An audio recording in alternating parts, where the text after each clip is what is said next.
Hello everyone, this is Moses from Zaatar Gardens. I'm going to do a quick summer tour here. Just a nice day. It's going to be hot today. I think it's going to be 107 degrees today.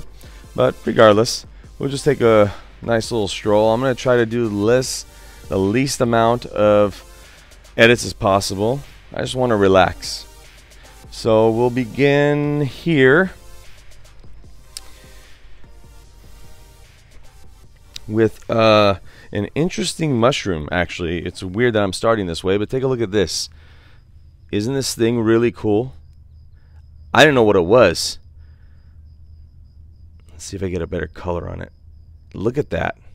That's crazy. Okay, ashwagandha is doing really well. It's all over. I think the papaya, because as you can see the flags, I ate a papaya. I really liked it, so I just planted the seeds in a row. I think because of the shadow, the shade that these ashwagandha is giving. Here's some flowers. If you've never seen ashwagandha flowers, the shade it's giving to these papaya, the papaya is not getting that large. There's about probably like 10 right here. I was going to choose the best 3 or 4, and there's some more growing over there I see. But I wanted like 4 of them in a row, so we'll see. Let's see. Elderberry's doing good. Longevity spinach. Something interesting with the longevity spinach. I'm going to do a separate video on it. I'm going to talk about it quickly here. I mentioned in the previous video the Okinawa spinach, the purple and green. You see all it's eaten up by caterpillars. And I was thinking, because it tastes better than the longevity spinach, which is not being eaten up pretty much at all, as you could see. But I forgot. A long time ago, I planted onions here and garlic bulbs in the ground in the longevity spinach throughout it, when I only had longevity spinach. Then I purchased Okinawa spinach later on, a year later. But there's no onions or garlic in there.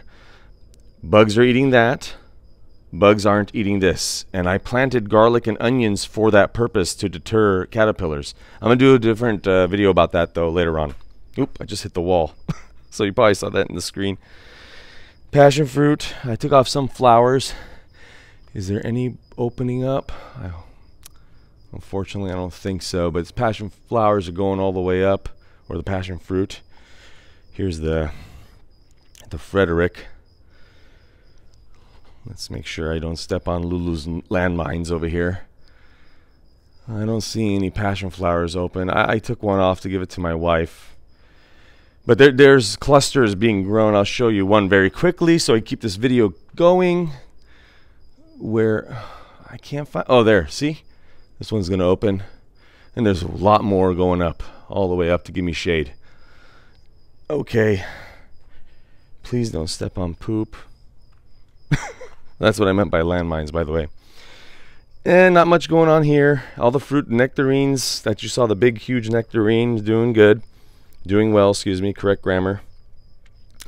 Got to prune them all down. Whenever, mid to late summer, I do size pruning. So you see the Flavor Delight Apium going all the way up. That needs to be chopped back.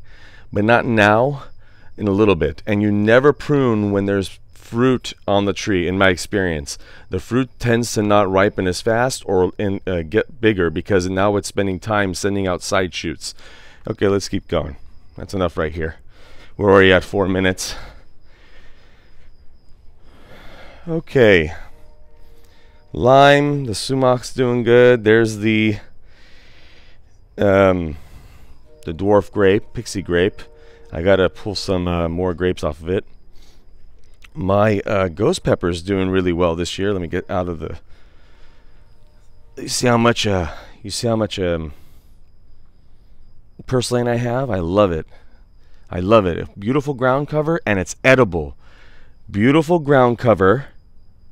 It doesn't get any higher than this, and it's edible and very nutritious. And I showed you guys, or I believe I did, or I will in the future, a salad that we make. Oh no, I didn't do a video on that. Maybe I will in the future. A salad that we make called fattoush, and that we use purslane with.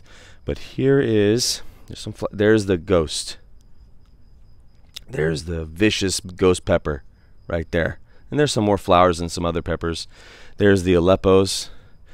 Very delicious pepper. There's the cherimoya, taking it like a champ. From the rootstock. This is not the variety anymore of Chaffee, but taking it like a champ. I mean, look at, with 100-degree weather this whole week, and look at the new leaves, not burnt at all. Okay, I'm going to do another separate video on this. God dang. I'm going to do a separate video on this, but I'll show you how much tomatoes, with the cherry, it's interesting. I'm going to do a quick video later on. I'll just talk about it quickly right now. It's a regular tomato, too much shade, not growing that well, it's kind of leggy. A regular tomato, a regular one. I think one of these are Ace, that's really red. But with the cherry, I foliar feed all of them with seaweed and fish, but the cherry tomato loves it the most, as you can see right here, going here. I mean, there's hundreds of tomatoes throughout. I can't really film them all in one sitting over here, but as you can see, it just keeps going. The guamuchil finally came out of dormancy. I'll do another separate video on that. Finally, I had to prune so much dead branches. Like you see one, there's another one dead. But that's the guamuchil, or guamuchi. Moringas are doing good. Moringa flowers are beautiful. It's about 8 feet tall now.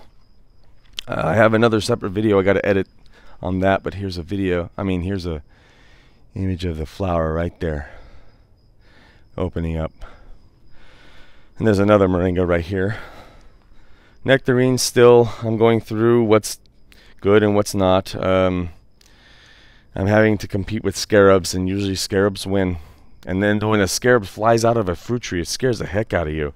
Sounds like doves or a quail, a flush of quail coming out of the bush when you're hunting. Yeah, it's if you hunt, if you do or not, I'm not too sure.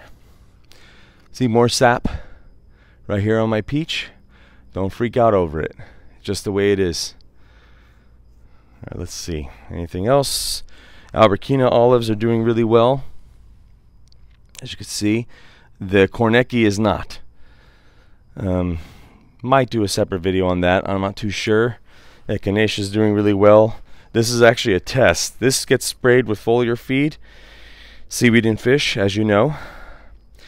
And the one in the front, I have another one in the front, same variety. Nothing compared to this one. This one is gorgeous compared to that one. I'll do a separate video on that.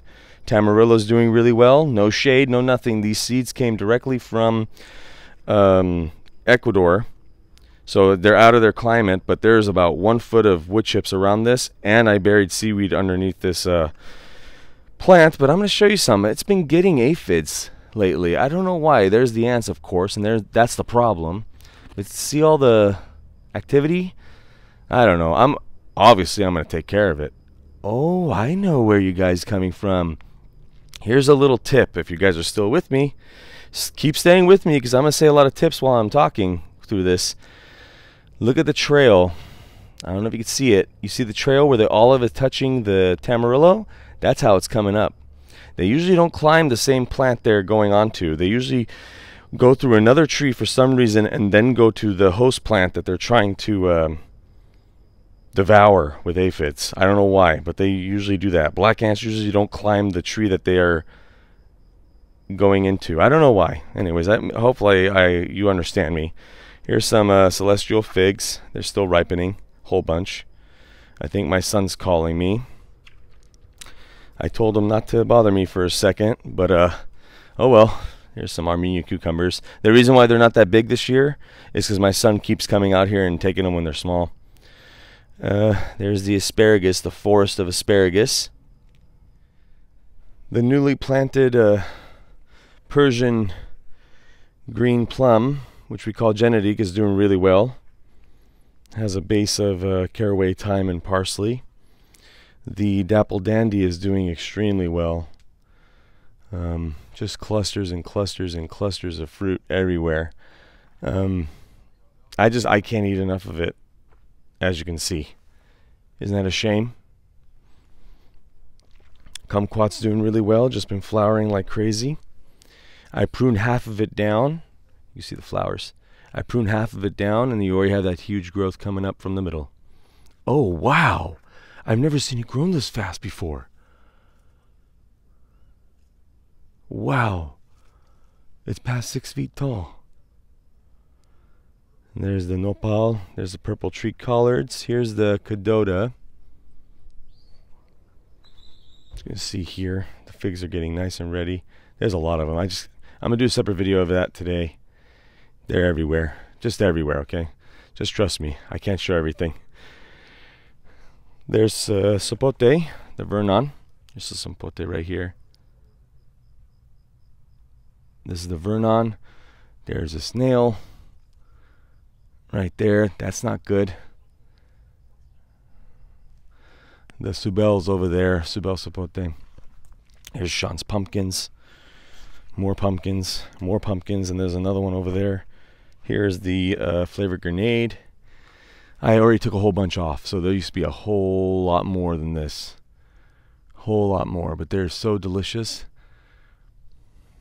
Like I made a video about it. Very short one. I think I pulled about, I don't know, 40 off of it. And there's still more to go. There's the Concord. This is newly planted out of a pot. I've had it for 4 years now, or 5 years. And then the string of grapes, if you remember, that I did. And there's a culprit over there. Of course, trying to keep the mosquitoes away. The Mexicola avocado. This is to show you that I don't need any shade for it. We're going to be 107 today. It was supposed to be 111 tomorrow, but it's going to be 109. You can see not much damage. That's all. No shade, no nothing. New leaves over here. Kind of a little burnt, but you'll get through the summer just fine. Here's a newly planted Zutano. New leaves, not affected by the summer heat. Just 1 foot of wood chips. Actually, no, excuse me. In this area, it's 1.5 feet of wood chips. When I walk in this area, I actually bounce a little bit, like a mattress. There's another Tamarillo. This one took a beating from a slug, or a snail, excuse me. Let's see what else. Raspberries are okay. They don't really like the heat so much. Rhubarb is alright.